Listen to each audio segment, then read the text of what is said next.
নমস্কার, শিলিগুড়ি এক্সপ্রেসে আপনাদের সকলকে স্বাগত। আমি ঋতু। বৃষ্টির বাধা পেরিয়ে বড়মা পুজোর প্রস্তুতিতে শিলিগুড়ি।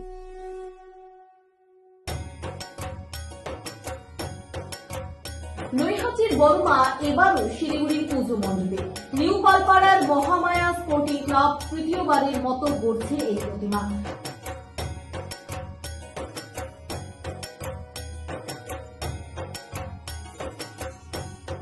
যা গত 2 বছর ধরে শহরবাসীর প্রশংসা কুড়িয়েছে।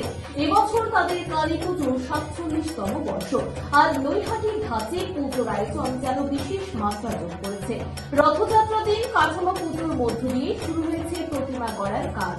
সামনেই দুর্গাপুজো, তারপর কালী পুজো। সময় কম, উপরন্তু টানা বৃষ্টি শিল্পীদের কাজে বিঘ্ন ঘটাচ্ছে। তবুও কোচবিহারের শিল্পী শ্যামল রায় ও অনন্ত রায় পুজো প্রাঙ্গণ